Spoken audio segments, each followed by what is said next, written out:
धन्यवाद सभापति जी। मैं सबसे पहले दाद देना चाहती हूँ इस बिल के टाइमिंग की कि अभी ईद की रौनक बुझी भी नहीं थी और हमारी जड़ों पर एक नया फरमान लाया गया। पहले उत्तर प्रदेश में मुसलमानों को नमाज पढ़ने पर रोक लगाई और फिर सौगात में ये बिल लाया गया। निसार में तेरी गलियों पे है वतन, जहाँ चली है रिवाजो गैर कि कोई ना सर उठाकर चल सके। मैं सभापति जी आपको ये बताना चाहती हूँ कि ईद के मौके पर एक विधवा महिला अपनी लड़की के साथ मेरे पास आई और उसने बताया कि वह एक वक्फ की प्रॉपर्टी में रहती है, वही उसके सर पर छत का काम भी करती है और उसकी रोजी रोटी भी वहीं से आती है। वो इस बिल को लेकर इतनी फिक्रमंद थी कि कहीं उससे वो उसकी संपत्ति ना छीन ली जाए। वो अकेली एक ऐसी महिला नहीं है, ऐसे लाखों लोग हैं जो वक्फ की गरीब महिलाएं जो वक्फ की संपत्ति से अपना रोजगार चला रहे हैं। और ये जो वक्फ बाय यूजर क्लॉज के हटाने से लाखों वक्फ की जायदाद अपना स्टेटस खो देंगी और लाखों लोग इसी तरीके के लोग सड़कों पर आ जाएंगे। वक्फ क्या है? वक्फ बाय यूजर क्या है?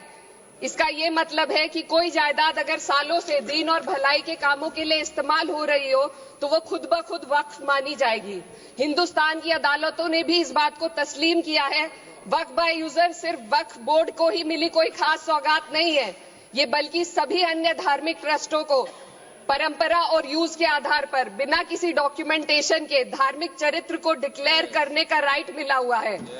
भारत के संविधान के आर्टिकल 13 क्लॉज 3 में कस्टम और यूसेज को कानूनी वैधानिकता प्रदान करता है। इसी आर्टिकल से वक्फ बाय यूजर भी निकला गया है। इस बिल के कानून बनने पर वक्फ बोर्ड तो इस प्रोविजन से हाथ धो बैठेगा, लेकिन अन्य धार्मिक ट्रस्टों को यह सुविधा जारी रहेगी। इससे भारतीय संविधान के आर्टिकल 14 और 15 का सीधा उल्लंघन है, जो धर्म और जाति के आधार पर भेदभाव और कानून के सामने सभी की बराबरी पर जोर देता है।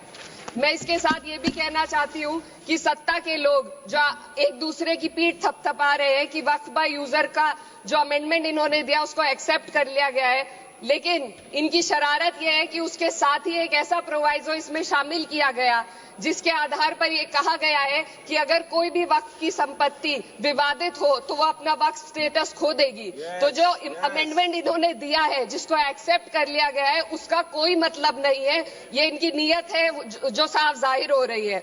सोने पर सुहागा एक काम और किया है। सरकार ने वक्फ की कानून के सेक्शन 107 को हटाकर लिमिटेशन एक्ट में 12 साल तक ही किसी के खिलाफ अदालत में जाने का प्रोविजन है। सेक्शन 107 में बोर्ड को लिमिटेशन एक्ट से राहत मिली हुई थी। वक्फ बोर्ड कभी भी अवैध कब्जाधारियों के खिलाफ अदालत जा सकता था। अगर ये सेक्शन ना हो तो अवैध कब्जा करने वाले लोग कानूनी प्रक्रिया का फायदा उठाकर वक्फ की प्रॉपर्टी को हड़प सकते हैं। अन्य धार्मिक ट्रस्टों पर भी ये लिमिटेशन एक्ट लागू नहीं होती, तो फिर वक्फ बोर्ड के साथ ये सौतेला रवैया क्यों किया जा रहा है? धर्म को देखकर दोहरी नीति क्यों अपनाई जा रही है? सेक्शन 107 और वक्फ बाय यूजर को अगर एक साथ पढ़ा जाए तो इससे लाखों वक्फ की प्रॉपर्टी पर कब्जा किया जाएगा। इसलिए ये बिल मुसलमान की भलाई का नहीं बल्कि उनके वजूद और विरासत को मिटाने का बिल है। हिंदुस्तान में बहुत सारे धार्मिक ट्रस्ट हैं जिसमें उस खास मजहब के लोग शामिल होते हैं और उसका इंतजाम करते हैं, और ये बात समझ में आने वाली भी है क्योंकि जो व्यक्ति अपने मजहब के रीति रिवाज को जितना अच्छे से समझ सकता है किसी अन्य मजहब का व्यक्ति नहीं समझ सकता। आर्टिकल 26 क्लॉज 2 के तहत धार्मिक संप्रदाय को अपने मजहबी इदारों के एडमिनिस्ट्रेशन का हक देता है, लेकिन वक्फ बोर्ड के बारे में इसको उल्टा किया जा। Sir 2 minute sir please 2 minutes. सरकार इसे एक सेक्युलर बॉडी मान रही है और इसमें गैर मुस्लिमों को शामिल करने की बात कह रही है।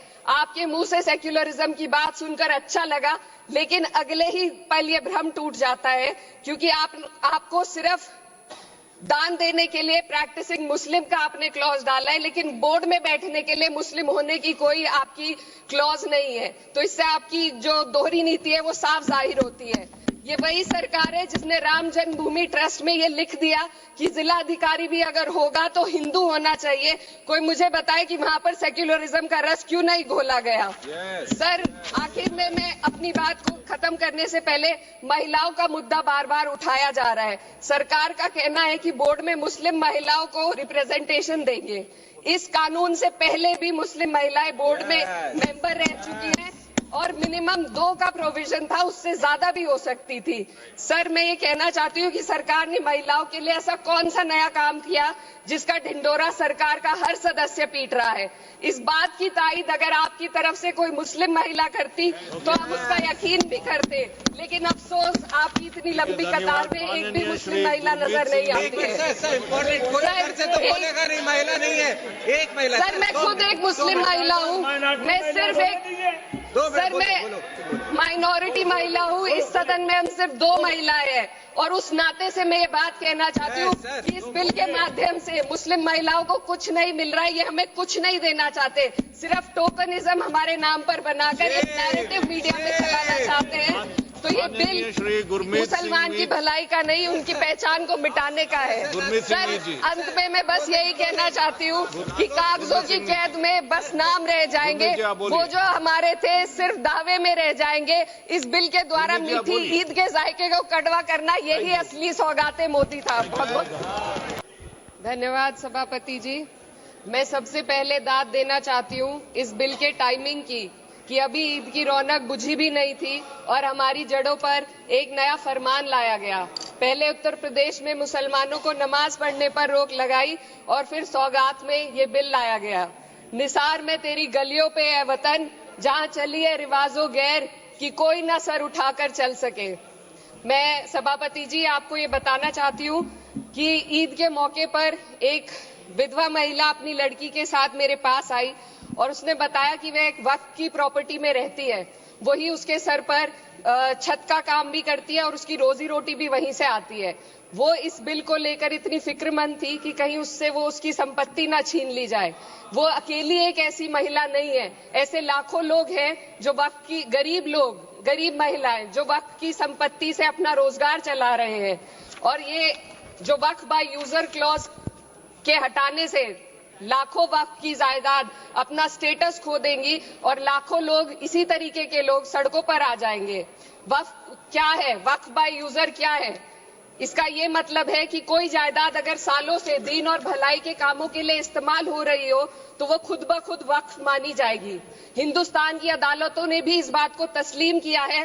वक्फ बाय यूजर सिर्फ वक्फ बोर्ड को ही मिली कोई खास सौगात नहीं है, ये बल्कि सभी अन्य धार्मिक ट्रस्टों को परंपरा और यूज के आधार पर बिना किसी डॉक्यूमेंटेशन के धार्मिक चरित्र को डिक्लेयर करने का राइट मिला हुआ है। भारत के संविधान के आर्टिकल 13 क्लॉज 3 में कस्टम और यूसेज को कानूनी वैधानिकता प्रदान करता है। इसी आर्टिकल से वक्फ बाय यूजर भी निकला गया है। इस बिल के कानून बनने पर वक्फ बोर्ड तो इस प्रोविजन से हाथ धो बैठेगा, लेकिन अन्य धार्मिक ट्रस्टों को यह सुविधा जारी रहेगी। इससे भारतीय संविधान के आर्टिकल 14 और 15 का सीधा उल्लंघन है, जो धर्म और जाति के आधार पर भेदभाव और कानून के सामने सभी की बराबरी पर जोर देता है। मैं इसके साथ ये भी कहना चाहती हूँ कि सत्ता के लोग जो एक दूसरे की पीठ थपथपा रहे हैं कि वक्फ बाय यूजर का जो अमेंडमेंट इन्होंने दिया उसको एक्सेप्ट कर लिया गया है, लेकिन इनकी शरारत यह है कि उसके साथ ही एक ऐसा प्रोवाइजो इसमें शामिल किया गया जिसके आधार पर यह कहा गया है कि अगर कोई भी वक्फ की संपत्ति विवादित हो तो वो अपना वक्फ स्टेटस खो देगी। तो जो अमेंडमेंट इन्होंने दिया है, जिसको एक्सेप्ट कर लिया गया है, उसका कोई मतलब नहीं है। ये इनकी नीयत है जो साफ जाहिर हो रही है। सोने पर सुहागा एक काम और किया है। सरकार ने वक्फ की कानून के सेक्शन 107 को हटाकर लिमिटेशन एक्ट में 12 साल तक ही किसी के खिलाफ अदालत में जाने का प्रोविजन है। सेक्शन 107 में बोर्ड को लिमिटेशन एक्ट से राहत मिली हुई थी। वक्फ बोर्ड कभी भी अवैध कब्जाधारियों के खिलाफ अदालत जा सकता था। अगर ये सेक्शन ना हो तो अवैध कब्जा करने वाले लोग कानूनी प्रक्रिया का फायदा उठाकर वक्फ की प्रॉपर्टी को हड़प सकते हैं। अन्य धार्मिक ट्रस्ट भी इस लिमिटेशन